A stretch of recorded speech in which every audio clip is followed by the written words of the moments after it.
ഈ വരുന്ന ത്രിതല പഞ്ചായത്ത് തിരഞ്ഞെടുപ്പിൽ ആർപ്പൂക്കര പഞ്ചായത്തിൽ 12-ാം വാർഡിൽ 2020 സ്ഥാനാർത്ഥിയായിട്ട് സുധീർ സുരേന്ദ്രൻ മത്സരിക്കുന്നു അല്ലേ? അതെ. ഇതിനു മുൻപ് ഏതെങ്കിലും രാഷ്ട്രീയ പ്രസ്ഥാനത്തിൽ പ്രവർത്തിച്ച സുധീറിന് പരിചയമുണ്ടോ? ഞാൻ ഒരു രാഷ്ട്രീയ പ്രസ്ഥാനത്തിൽ, പ്രത്യേകിച്ചൊരു രാഷ്ട്രീയ പ്രസ്ഥാനത്തിന് പ്രവർത്തിച്ച പരിചയമില്ല. പക്ഷേ ഒരു സോഷ്യൽ ആനിമൽ എന്ന നിലയിൽ, ഒരു സാമൂഹിക ജീവി എന്നുള്ള നിലയിൽ ചുറ്റുപാട് നടക്കുന്ന കാര്യങ്ങൾ കൃത്യമായി നിരീക്ഷിക്കാറുണ്ട്. ഈ നിരീക്ഷണം ശരിക്കും ഞങ്ങളുടെ പ്രൊഫഷനുമായിട്ട് ബന്ധപ്പെട്ടാണ്. ഞാൻ ബേസിക്കലി ഒരു ഫോട്ടോഗ്രാഫറാണ്. അപ്പോൾ ഈ പ്രൊഫഷനുമായിട്ട് ബന്ധപ്പെട്ടായിരിക്കും നമുക്കൊരു നിരീക്ഷണങ്ങളുള്ളത്. അപ്പോൾ അത്തരം നിരീക്ഷണങ്ങളിൽ എനിക്ക് തോന്നിയിട്ടുള്ളത്, ഏത് രാഷ്ട്രീയ പാർട്ടിയാണെങ്കിലും ആ രാഷ്ട്രീയ പാർട്ടിയുടെ നല്ല വശങ്ങളെ ഞാൻ തീർച്ചയായിട്ടും അനുകൂലിച്ചിട്ടുണ്ട്. പിന്നെ രാഷ്ട്രീയ പാർട്ടികളുടെ ചില എനിക്ക് മോശമെന്ന് തോന്നുന്ന ചില കാര്യങ്ങളിൽ ഞാൻ നിഷ്പക്ഷമായ രീതിയിൽ ഞാൻ പ്രതികരിച്ചിട്ടുണ്ട്. അപ്പം എൻ്റെ രാഷ്ട്രീയം എന്ന് പറയുന്നത് ജനങ്ങളുടെ ജനങ്ങളുടെ നല്ലത് വരണം എന്നുള്ള രീതിയിലുള്ള രാഷ്ട്രീയമാണ് എൻ്റെ രാഷ്ട്രീയം. സാധാരണക്കാരന് പ്രയോജനം കിട്ടുന്ന രീതിയിലുള്ള പ്രവർത്തനങ്ങളായിരിക്കണം ഒരു രാഷ്ട്രീയ കക്ഷി നടത്തേണ്ടത്. അതാണ് എൻ്റെ രാഷ്ട്രീയം. പിന്നെ ഈ 2020 ആഗമനം, എൻട്രി എങ്ങനെയായിരുന്നു? അതും ഈ പറഞ്ഞ പോലെ തന്നെ എൻ്റെ പ്രൊഫഷനുമായിട്ട് ബന്ധപ്പെട്ടുള്ളതാണ്. കാരണം 2020 ഞങ്ങളുടെ വർക്ക് സ്റ്റാർട്ട് ചെയ്യുന്നത്, ഞാൻ ബേസിക്കലി ഞാൻ പറഞ്ഞ പോലെ തന്നെ ഫോട്ടോഗ്രാഫറാണ്. ക്യാമറ വർക്കാണ് മെയിനായിട്ട് ചെയ്യുന്നത്. ക്യാമറാമാനാണ്. അപ്പോൾ നമ്മൾ വെഡ്ഡിങ്ങിൻ്റെ വർക്ക് ചെയ്യാറുണ്ട്, ഡോക്യുമെൻ്ററീസ് ചെയ്യാറുണ്ട്, പിന്നെ ചെറിയ ആഡ് ഫിലിംസ് ചെയ്യാറുണ്ട്. ഇത്തരം കാര്യങ്ങളൊക്കെ ചെയ്ത് വരികയായിരുന്നു. ആ സമയത്ത് 2015 ഞങ്ങളുടെ ഡയറക്ടർ തൊമ്മൻ ജോസ് എന്നാണ് ആളുടെ പേര്. അദ്ദേഹം ഒരു 2020 കിഴക്കമ്പലത്ത് ഒരു ഡോക്യുമെൻ്ററിക്കായിട്ട് ക്ഷണിക്കുന്നത്.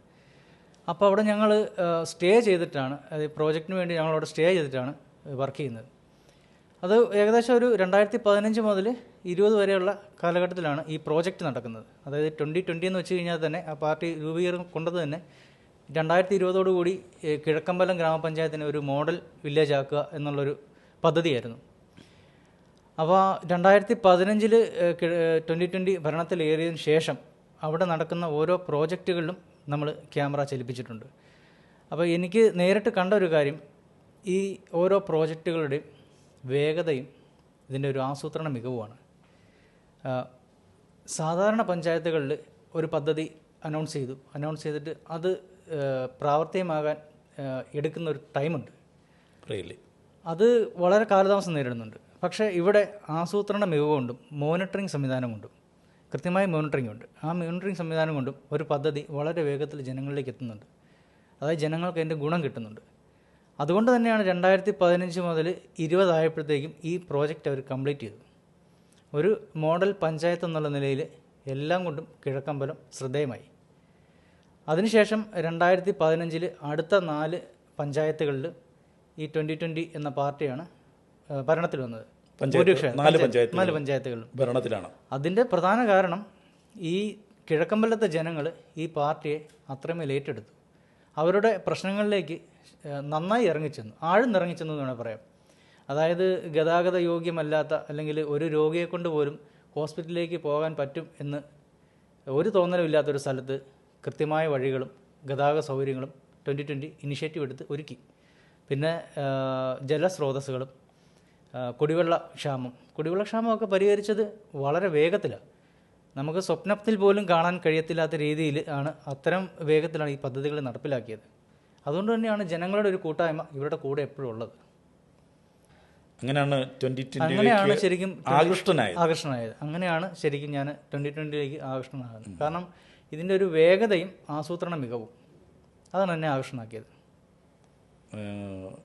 ഈ 2020 ഈ സ്ഥാനാർത്ഥിയായിട്ട് വരാനുണ്ടായൊരു സാഹചര്യം, സ്ഥാനാർത്ഥിയായിട്ട് വരാൻ അതിനുശേഷം 2020 ഞങ്ങൾ പ്രോജക്റ്റ് കംപ്ലീറ്റ് ചെയ്തു. അതിനുശേഷം ഞങ്ങൾ 2025 പ്രത്യേക ഇൻവിറ്റേഷനിൽ ഞങ്ങൾ അവിടെ സന്ദർശിക്കുന്നത്, കിഴക്കമ്പലം പഞ്ചായത്ത് സന്ദർശിക്കുന്നത്, പഞ്ചായത്ത് സന്ദർശിക്കുന്നത്. ശരിക്കും ഈ പഞ്ചായത്തിൽ തന്നെ വന്ന മാറ്റങ്ങൾ, അതായത് പഞ്ചായത്ത് സംവിധാനങ്ങളിൽ വന്ന മാറ്റങ്ങൾ ശരിക്കും ഞെട്ടിക്കുന്നതായിരുന്നു. കാരണം പൊതുജനങ്ങൾക്ക് അത്രയും ഫാസ്റ്റായിട്ട് കാര്യങ്ങൾ നേടിയെടുക്കാനായിട്ടുള്ള ഒരു സംവിധാനം അവിടെ ഒരുക്കിയിട്ടുണ്ടായിരുന്നു. അതിൻ്റെ ഉദാഹരണം 3 മെമ്പേഴ്സ്, ഞങ്ങളെ ഇൻവൈറ്റ് ചെയ്ത് 3 മെമ്പേഴ്സ് അവിടെ ഹെൽപ്പ് ഡെസ്ക് പോലെ വർക്ക് ചെയ്യുന്നുണ്ട്. അതായത് മെമ്പേഴ്സിൻ്റെ ഒരു പ്രത്യേകത എന്ന് വെച്ച് കഴിഞ്ഞാൽ മെമ്പേഴ്സിന് ഓരോ വാർഡിലെ അംഗങ്ങളെയും കൃത്യമായിട്ട് അറിയാം, അവരുടെ പ്രശ്നങ്ങൾ എന്താണെന്നറിയാം, അവരുടെ ഡോക്യുമെൻറ്റേഷൻ ഏത് രീതിയിൽ ചെയ്യണമെന്നറിയാം. ചിലപ്പോൾ ഒരുപക്ഷെ ഓഫീസിലെ സ്റ്റാഫിന് അല്ലെങ്കിൽ പഞ്ചായത്ത് ഓഫീസ് സ്റ്റാഫിന് മെമ്പറുമായിട്ടുള്ള കമ്മ്യൂണിക്കേഷൻ കാണത്തില്ല, അവർ ഓഫീസ് വർക്ക് മാത്രമായിരിക്കും ചെയ്യുന്നത്. പക്ഷേ ഇവിടെ മെമ്പേഴ്സ് ഫസ്റ്റ് സ്റ്റെപ്പ് ചെയ്യുന്നുണ്ട്. അതായത് ഞാനിപ്പോൾ ഒരു പഞ്ചായത്ത് ഓഫീസിൽ ചെന്ന് കഴിഞ്ഞാൽ എൻ്റെ ആവശ്യങ്ങൾ എന്താണെന്ന് കൃത്യമായിട്ട് കണ്ടറിഞ്ഞ് മെമ്പർ നമ്മുടെ ഫസ്റ്റ് സ്റ്റെപ്പ് ചെയ്യും. അതിവർ ചെയ്തിരിക്കുന്നത് 3 മെമ്പർമാരെ ഒരു ദിവസം പോസ്റ്റ് ചെയ്തിട്ട് 6 ദിവസങ്ങളിൽ 18 മെമ്പർമാർ. അപ്പോൾ എല്ലാ ആൾക്കാരിലേക്കും മെമ്പർമാരുടെ ഒരു കമ്മ്യൂണിക്കേഷൻ നടക്കും, ഒരു ഹെൽപ്പ് നടക്കും. ഈ ഡോക്യുമെൻറ്റേഷനിൽ ഹെൽപ്പ് ആണ്. അതുകൊണ്ട് തന്നെ ഈ ഡോക്യുമെൻറ്റേഷൻ കാര്യങ്ങൾ വേഗത്തിൽ നടക്കും. അത് രണ്ടാമത് ഞാൻ സന്ദർശിച്ചപ്പോൾ പ്രധാനപ്പെട്ട കാര്യമാണ്. അതായത് പ്രശ്നങ്ങൾ വേഗത്തിൽ പരിഹരിക്കപ്പെടും. അത് ശരിക്കും ഒരു മെമ്പറിനെ പറ്റത്തുള്ളൂ അത്തരം വേഗത്തിൽ വോട്ടറുടെ കൂടെ നിൽക്കാനായിട്ട്, അല്ലെങ്കിൽ ഒരു വാർഡിലെ ആളുകളുടെ കൂടെ, ജനങ്ങളുടെ കൂടെ നിൽക്കാനായിട്ട്. കൂടാതെ അവിടെ വന്നിരിക്കുന്ന ജലസ്രോതസ്സുകളുടെ ഒരു കൃത്യമായ ആസൂത്രണ മികവിൽ ഈ ജലസ്രോതസ്സുകളെ കൃഷിയിടങ്ങളിലേക്ക് എത്തിക്കുക, അല്ലെങ്കിൽ ജലസ്രോതസ്സുകളെ സംരക്ഷിക്കുക, ഇത്തരം കാര്യങ്ങളൊക്കെ വളരെ കൃത്യമായിട്ടാണ് ചെയ്തിരിക്കുന്നത്. നമുക്ക് ശരിക്കും അത്ഭുതവും തമാശയും തോന്നും. കാരണം വേറൊന്നും കൊണ്ടല്ല, നമ്മുടെ നാടുകളിൽ ഈ ജലസ്രോതസ്സുകളെ സംരക്ഷിക്കുക എന്ന പേരിൽ നടത്തപ്പെടുന്ന പ്രഹസനങ്ങളുണ്ട്. ഞങ്ങളൊക്കെ ജനിച്ചു വളർന്ന അർപ്പുകരയാണ് ഞങ്ങൾ ജനിച്ചു വളർന്നത്. ആ സ്ഥലങ്ങളിൽ പണ്ടൊക്കെ നമ്മൾ നീന്തലും ചെങ്ങാടമൊക്കെ കെട്ടി ആ പുഴയിലൂടെ ഇങ്ങനെ നടന്നിരുന്നതാണ്.